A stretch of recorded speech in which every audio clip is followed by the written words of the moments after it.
Halo pemirsa, salam sehat untuk kita semua. Jumpa lagi bersama saya, Mitra Tarigan, dalam program Teras Negeri.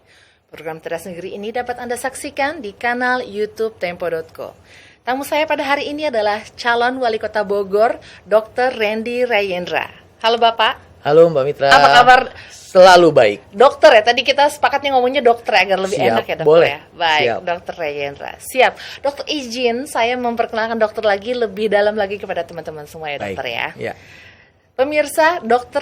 Randy Rayendra atau biasa akrab disapa dengan Dr. Rayendra lahir pada Bogor 27 Maret 1978. Beliau adalah pemilik Rayendra Dermatology dan Aesthetic Center dan juga seorang dosen di Universitas Islam Negeri Syarif Hidayatullah Jakarta. Bersama dengan Eka Maulana, beliau maju dalam Pilkada 2024 sebagai calon wali kota Bogor. Dr. Rayendra mengusung visi kota berbudaya kreatif berbasis keluarga. Visi ini akan menjadi dasar dalam merancang program-program pembangunan yang tentu saja berkelanjutan.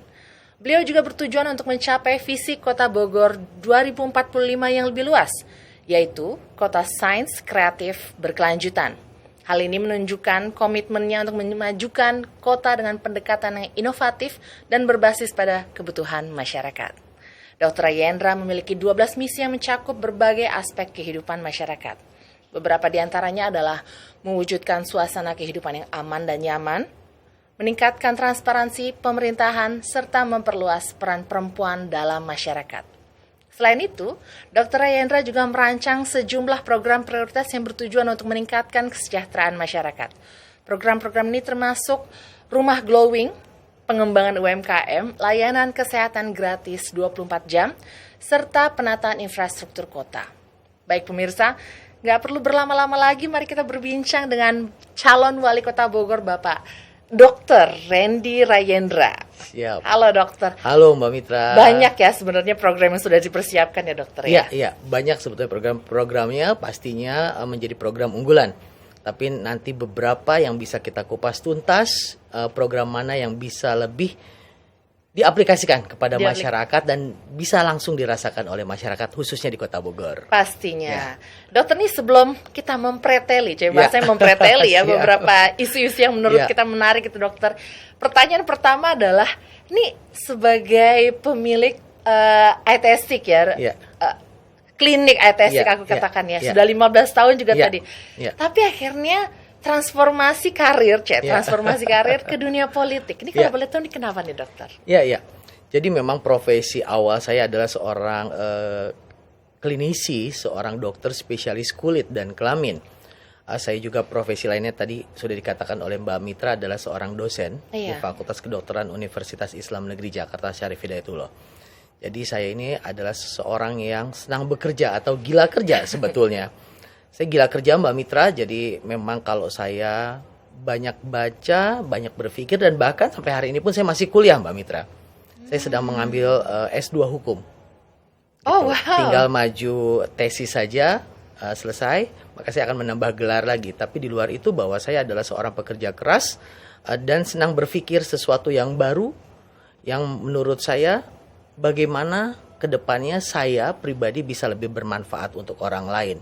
Tentu saja saya sebagai orang Bogor, tumbuh dan besar di Bogor, saya melihat bahwa kemana Bogor berikutnya akan dibawa oleh pemimpin barunya. Dari pemikiran itu, kemudian saya melihat perkembangan Bogor, maka mungkin itulah yang menjadi pemantik bahwa saya berpikir, apakah langkah saya untuk mencoba memimpin kota Bogor, apakah itu bisa dilakukan? Jadi memang sudah 2 tahun Mbak Mitra saya belusukan di Kota Bogor. Wow. Ketika belum ada calon lain di Kota Bogor, saya sudah mulai turun. Kemudian saya memotret juga warga Kota Bogor. Oleh karena itu insya Allah misi, kemudian visi dan program unggulan saya buat adalah hasil dari saya belanja masalah di Kota Bogor. Belanja masalah. Masalah. Kita calon pemimpin memang harus tahu nih kondisi masalahnya tentu saja ya. Baik, dokter nih yang juga cukup unik adalah tadi visi. Dokter sudah mengatakan visi dokter adalah kota berbudaya kreatif berbasis keluarga. Ini kalau boleh tahu nih, apa nih langkah-langkah yang mungkin akan dokter ambil dan tim dalam mewujudkan visi kita ini dokter? Sebetulnya lebih tepatnya visi saya adalah kita Bogor kota berdaya, berbudaya kreatif, berbasis keluarga berkelanjutan. Artinya dari kata berdaya sendiri bahwa kita harus menyiapkan kota ini mempunyai kemampuan untuk bisa memberikan layanan kepada masyarakat secara menyeluruh di semua aspek kehidupan. Tentu saja kita tahu bahwa kalau kita kaitkan dengan IPM, bahwa ada 3 prioritas yang harus kita tangani, yaitu kesehatan, pendidikan, dan daya beli atau ekonomi. Tentu saja nanti bagaimana Bogor juga menjadi kota yang bisa diakses oleh semua masyarakatnya, baik di bidang pendidikan yang bisa murah, mudah dijangkau, dan tentunya berkualitas. Kemudian juga di bidang kesehatan, kita tahu bahwa pelayanan kesehatan atau sesuatu yang berhubungan dengan kesehatan selalu dikatakan mahal. Ya, benar sekali. Betul. Jadi kedepannya bagaimana masyarakat Bogor bisa mengakses kesehatan, tentu saja gratis, kemudian juga mudah diakses dan ramah terhadap seluruh masyarakatnya. Jadi memang kota berbudaya kreatif juga, kemudian budaya juga, bahwa kita tentu saja harus menjaga Bogor. Lebih jauh lagi bahwa Bogor harus mempunyai identitas yang baik, karena kita juga tidak boleh egois, bahwa kehidupan itu akan dilanjutkan oleh keturunan kita ke depannya. Jadi Bogor harus punya identitas yang kuat, budaya yang kuat, tentu saja bagaimana kita menciptakan suatu pola pendidikan untuk menyiapkan generasi muda yang mempunyai akhlak dan budi pekerti yang baik. Dan tentunya Bogor yang sudah baik ini harus kita jaga harmonisasi di kota Bogor, karena Bogor juga terdiri dari berbagai macam pemeluk agama. Benar. Itu harus kita jaga.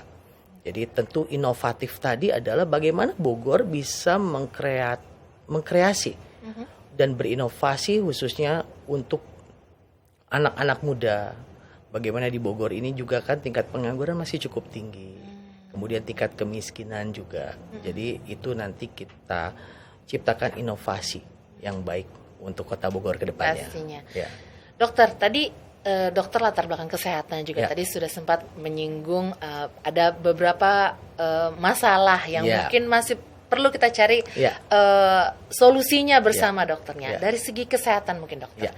Mungkin boleh sedikit ditajamkan lagi dokter. Ini apa nih layanan kesehatan yang mungkin dokter tawarkan kepada teman-teman kita di Kota Bogor ini, khususnya tentu saja bagi masyarakat yang kurang mampu ini dokter. Betul.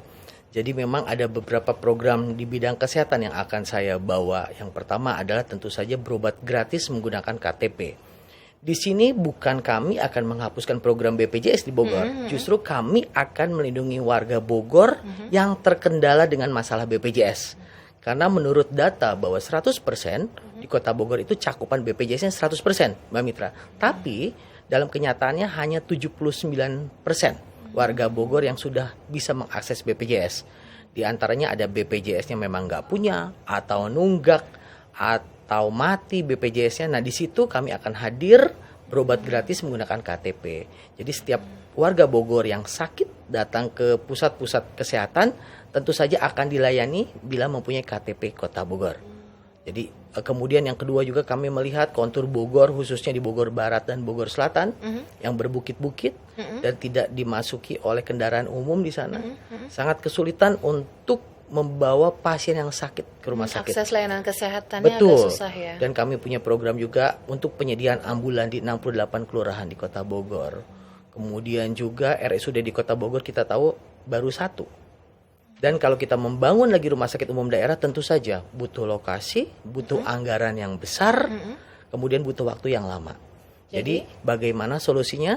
Saya sebagai dokter dan sudah melihat juga bagaimana kita bisa memberdayakan puskesmas untuk rawat inap. Tapi masalahnya adalah aturan Permenkes nomor 43 tahun 2019 mengatakan puskesmas hanya sebagai pusat promotif dan preventif. Hanya boleh rawat jalan. Oleh karena itu setelah kami diskusi bahwa ternyata kita bisa ubah puskesmas yang mempunyai fasilitas rawat inap tadinya punya dan sekarang sudah ditutup, kita buka lagi tapi dengan status berubah, Mbak Mitra, menjadi rumah sakit umum daerah tipe D. Di mana bednya hanya 10 sampai 15 saja. Yang penting bagaimana masyarakat yang sakit bisa mengakses tempat perawatan tidak jauh dari lokasi rumahnya.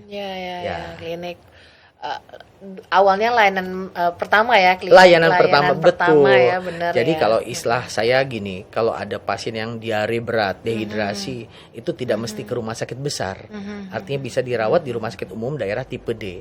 Karena nanti ke depannya puskesmas yang berubah namanya menjadi rumah sakit umum daerah akan menyediakan dokter juga di situ. Pastinya. Dan perawat gitu. Kita tahu mungkin agak padat ya, Ya. teman-teman kita, jumlah penduduknya di Betul. Bogor ya dokter Betul, ya. padat. Ya, karena itu kita membutuhkan lebih Belum banyak lagi ini loh, Mbak Mitra, sebenarnya ada satu problem bahwa rumah sakit umum daerah di Bogor itu, menurut data banyak juga pasiennya yang datang dari kabupaten. Oh gitu. Karena kami kan memang beririsan sekali Iya, kan, iya, Kota dekat Bogor sekali itu ya. kan ibarat telur ceplok, kita kuningnya, di sekitarnya adalah kabupaten. Jadi kan pelayanan kesehatan kan tidak Kotak-kotakan. mengkotak-kotakan. Jadi siapapun boleh. Jadi mudah-mudahan dengan langkah itu bisa memenuhi kebutuhan layanan kesehatan untuk masyarakat Kota Bogor. Amin, amin.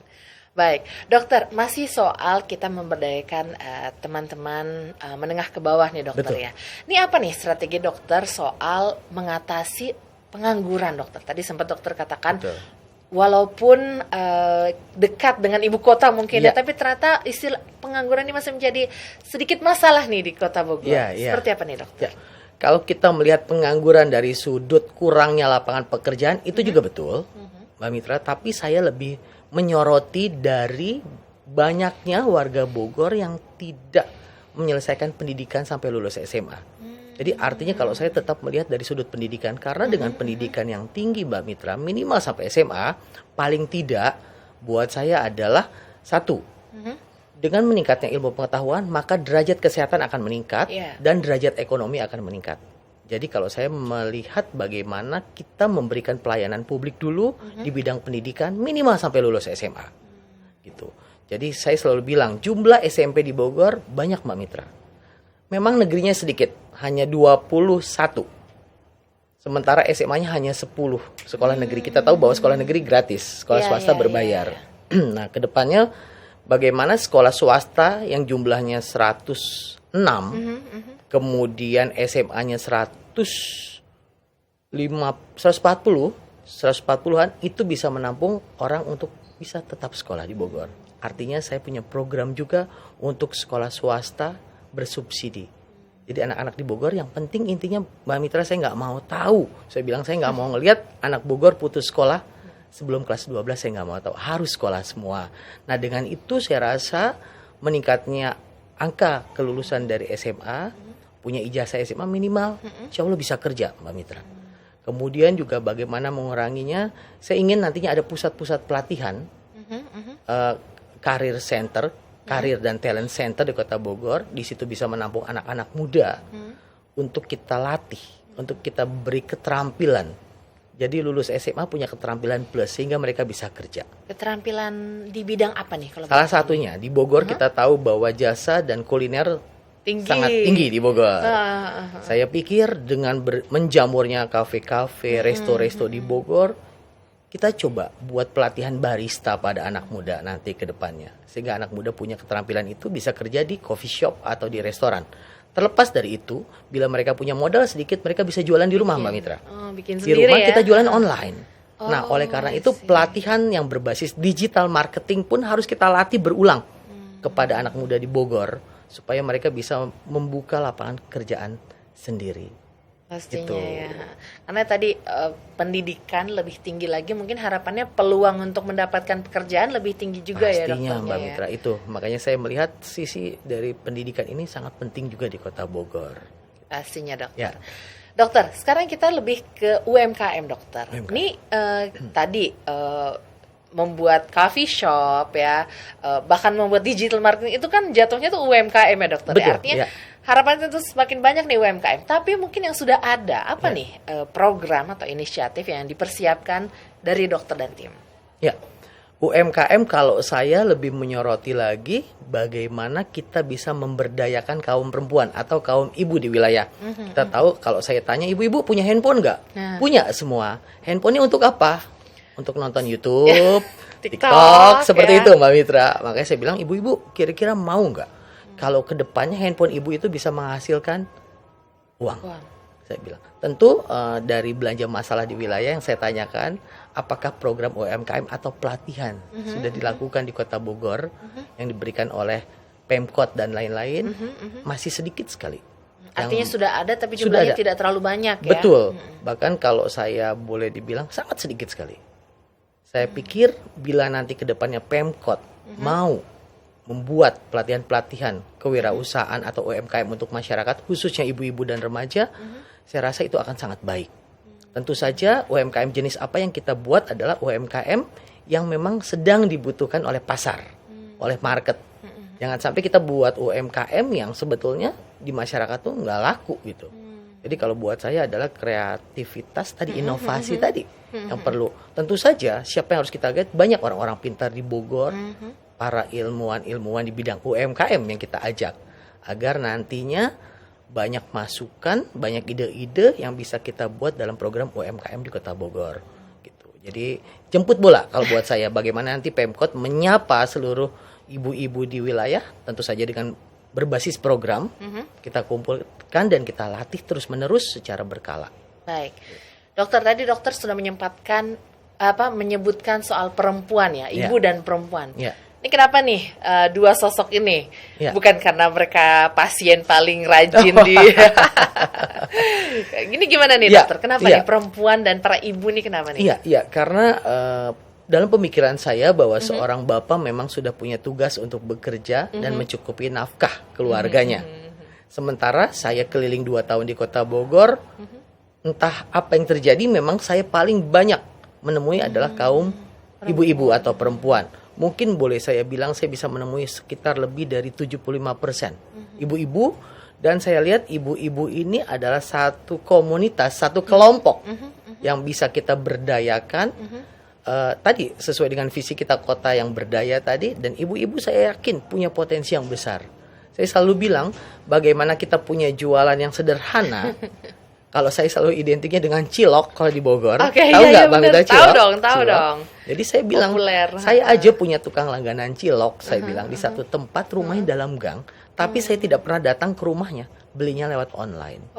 Gitu. Jadi ibu-ibu tuh bisa memanfaatkan gadgetnya, handphonenya, tapi tentu saja perlu pelatihan. Contoh saya suka bilang ibu-ibu, Bu, saya bilang, nggak serta-merta kita jualan pisang goreng atau cilok orang yang di ujung sana tertarik untuk membeli, saya bilang. Tapi ada trik. Salah satunya, saya bilang, bisa saja nanti kita ajarkan latihan tentang fotografi. Gitu, fotografi makanan yang secara sederhana. Kemudian bahasa komunikasi di digital marketing dengan langsung juga kan berbeda. Kalau ini kan ada ekspresi, ada mimik untuk orang lebih tertarik dengan kita. Kalau di sana kan nggak datar. Tapi dengan bahasa yang baik, seolah-olah makanan itu terasa enak untuk pelanggan di ujung sana. Jadi memang itu perlu. Dan ibu-ibu saya rasa bisa menjadi penggerak ekonomi masyarakat. Harus, bukan saya rasa, harus bisa. Karena disitulah ibu-ibu nanti punya peran, bisa jajan dengan uang sendiri, bisa membantu untuk anak-anaknya sekolah. Jadi saya juga selalu bilang gini Mbak Mitra, kalau warga bilang, Dok, kalau terpilih wali kota, tolong harga sembako diturunkan. Saya suka bilang gini, menurunkan harga sembako itu kan kebijakan dari secara nasional. Pusat ya. Pusat, kita nggak bisa. Bu, saya bilang lebih menarik lagi adalah kalau kemampuan ekonomi ibu atau pendapatan keluarga lebih meningkat. Sehingga saya bilang harga beras yang tadinya ibu anggap mahal, bisa jadi terasa murah ketika ibu punya uang. Nah itu bagaimana menciptakan uang tadi untuk ibu-ibu di wilayah di Kota Bogor. Menarik ya. Gitu. Kita tahu mungkin teman-teman perempuan di sana, ibu-ibu, mungkin sebenarnya sudah ahli kuliner, tapi cuma setingkat kompleks saja gitu ya dokter ya. Persis. Ya jadi, itu yang saya tangkap Mbak Mitra. Saya suka bilang, saya itu bisa beli pisang goreng madu di Jakarta. Karena saya lihat online. Gitu. Bukan tidak mungkin pisang goreng madu itu dijual oleh salah satu warga, contoh misalkan di Kayu Manis di Tanah Sareal, pisang goreng madu Bu Cicih. Saya bilang itu orang Bogor Selatan, Bogor Timur bisa beli pisang di ibu tanpa ibu punya lapak yang besar. Saya bilang itu potensi itu yang menurut saya harus menjadi titik awal dari basis keluarga bisa meningkatkan ekonomi. Berbasis keluarga, menarik banget dokter. Dokter, kita ke bagian ini dokter, transparansi pemerintahan dokter. Ya. kita tahu pemerintah nih cukup disorotkan Ya. oleh masyarakat ya dokter Ya, ya. ya. Internet sudah semakin menggila gitu, Ya. artinya sudah semakin pintar juga Ya. masyarakat mengawasi pemerintah Betul. kita dokter. Apa nih yang dokter siapkan agar nanti mungkin pemerintahan dokter lebih transparan, seperti apa Ya, dokter? tadi seperti yang Mbak Mitra katakan bahwa bagaimana sistem pemerintahan ke depan, tentu saja saya tahu di Bogor sudah menggunakan itu.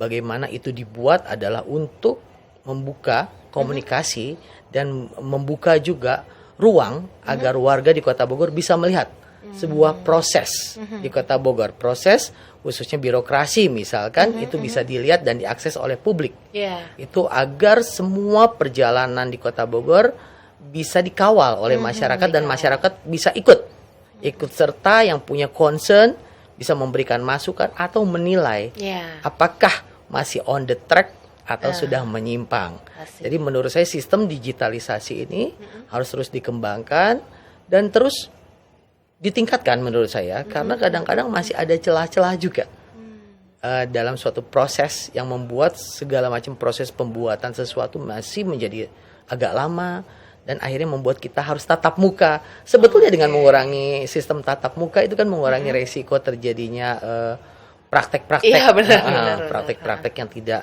diinginkan dalam suatu proses. Gitu. Kalau boleh tahu sedikit diperdalam dokter, Ya. ditingkatkan ini lebih ke apa? Teknologinya ditambahkah atau seperti apa nih Iya, iya. dokter? Teknologinya juga kadang-kadang kita sudah tahu, tapi juga banyak yang belum tahu. Informasi itu juga tetap harus disebarkan ke masyarakat.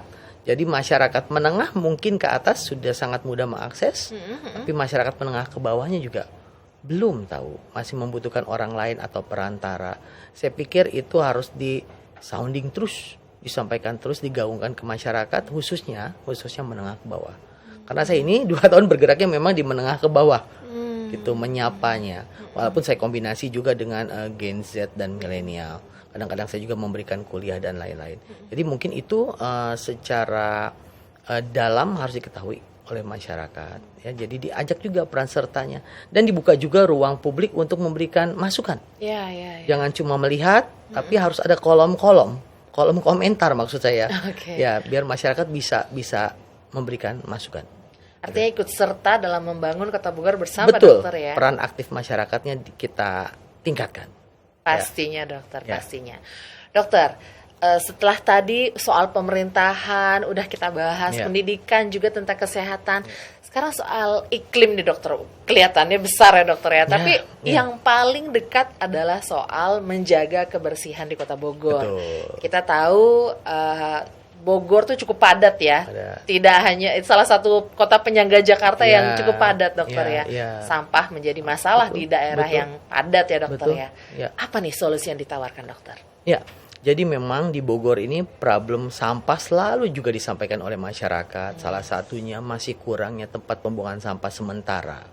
Ketika tempat pembuangan sampah sementaranya ada, sistem pengangkutannya Oke. yang belum selesai dengan baik. Banyak warga menyampaikan bahwa sampah-sampah harus busuk dulu, harus tercium bau dulu, Baru diangkut. baru gitu. diangkut. Beban sampah di Bogor juga begitu tinggi kan hari ini. Jadi kalau saya pribadi dari titik terkecil tadi berbasis keluarga, bagaimana kembali kita harus bisa mengedukasi masyarakat tentang tata kelola sampah di tingkat masyarakat. Bagaimana masyarakat sudah mulai harus bisa memilih dan memilah sampah organik dan anorganik. Di mana sampah organik nanti kita jadikan kompos atau untuk petani maggot itu loh buat makanan yang bisa dipakai. Kemudian yang anorganiknya kita kerjasama dengan bank sampah. Sampah-sampah yang dikumpulkan nanti saya bilang satu bisa untuk kas RT atau RW atau buat buku tabungan untuk warga, untuk ibu-ibu, bapak-bapak masing-masing. Siapa tahu saya bilang lebaran nanti bisa beli daging. Saya bilang dari situ dan Kota Bogor tetap terjaga kebersihannya. Jadi tata kelola sampah ini harus betul-betul dan kami punya program juga Mbak Mitra nantinya pusat daur ulang sampah di tingkat kelurahan. Oh, per kelurahan ya, memang sudah punya ya. Ya, dan bagaimana juga nanti kita bisa memperpanjang umur suatu barang Ekonomi sirkuler juga harus kita kembangkan, Mbak Mitra, bahwa dari bahan-bahan yang sudah tidak terpakai, kita create, bikin sesuatu, kita buat sesuatu, itu juga perlu dikembangkan. Meningkatkan nilai, mengembalikan nilainya, meningkatkannya Betul. juga ya. Jadi kita punya nilai, ya kan, bisa menjadi nilai ekonomi juga nanti dampaknya. Kemudian juga Mbak Mitra, di Bogor ini juga kita masih menggantungkan paru-paru kotanya kepada kebun raya. Iya, benar. Sementara penghijauan juga tetap harus menurut saya. Jadi kalau pemikiran saya adalah bagaimana tanah-tanah kosong di Bogor tidak bertuan, kita tanam pohon-pohon keras untuk menjadi penyangga juga kebun raya sebagai paru-paru kota Bogor. Pohon-pohon besar, kemudian juga kegiatan urban farming mungkin nanti di wilayah itu juga untuk membantu masyarakat, tapi memang itu dari mungkin hanya pertanian keluarga saja. Tapi kalau untuk kebersihan, kita sebetulnya Ciliwung juga kita punya. Oh, Ya. masuk ya Ciliwung di Bogor. Masuk di Bogor. Oke. Dari apa tuh namanya? Hulu ya, Mbak Oh Mitra iya, ya? justru lebih ke hulu ya. Oh, Hulu. karena kami hilirnya. Hilirnya. Benar, Makanya benar, bagaimana benar, di benar. hilir juga harus menerima sumber air itu tidak terlalu besar jumlah airnya. Artinya kan penghijauan di Bogor juga harus dipertahankan. Benar, Bagaimana air tidak seutuhnya turun ke Jakarta, tapi bisa diserap di Bogor. Sehingga Jakarta agak sedikit lebih aman lagi. Ya. Kemudian sampah juga. Bagaimana tadi kita mulai TPS, banyak soalnya warga di Bogor yang masih membuang sampah di sungai. Kalau saya beberapa menangkapnya dengan alasan bahwa nggak ada TPS-nya, Dok. Oke, ada TPS, sampah nggak pernah diangkat. Ya, ya. Gitu, diangkut itu gitu. tadi. Jadi mudah-mudahan masalah lingkungan hidup, karena kita juga harus tahu diri. Kalau saya bilang kita akan ada generasi berikutnya, nggak boleh kita tinggalkan dengan suhu yang jelas-jelas tiap waktu naik berapa Iya, derajat. benar. Belakangan kita tahu juga suhu sedang panas-panasnya. Itu nanti untuk lingkungan hidup tentu saja harus bekerja sama juga. Saya gini Mbak Mitra, di Bogor ini banyak orang-orang pintar. Pastinya. Apalagi kita bicara tentang lingkungan. Ya. Kita punya satu universitas besar di Bogor, IPB University. Ahlinya ya, justrunya ya. Saya sudah banyak komunikasi Mbak Mitra Oke. dengan guru-guru besar di sana. Selalu saya konsultasi bagaimana caranya ke depan untuk menjaga Bogor. Gitu, secara detail ya, in detail berdasarkan berbasis keilmuan tentunya. Sebetulnya mereka sangat tertarik bila diajak diskusi dan mau terlibat. Bahkan beberapa profesor guru besar mengatakan, kita selama ilmu kita dipakai, nggak usah berpikir berapa saya harus dibayar. Oke. Gitu kata profesor-profesornya. Gitu, Mbak Mitra. Waduh, karena Ya. itu ahlinya tuh di sana. Ada di Bogor. Tapi dokter, Ya. ini edukasinya itu pasti berat banget sih dokter ya. Betul. Atau gimana nih dokter? Edukasi mah nggak pernah bisa satu kali. Edukasi itu harus berulang, terus menerus, harus konsisten. Ya. Saya rasa itu bisa kita lakukan di Bogor asal kita mau turun langsung ke wilayah dan memotret wilayah. Kalau bisa sendiri. Baik. Gitu. Cita-cita saya itu. Harapannya Ya, begitu. ya. Satu lagi dokter, mungkin apa ya, kerikil yang mungkin menjadi pengingat untuk para calon pemimpin Kota Bogor adalah soal kemacetan dokter. Ya.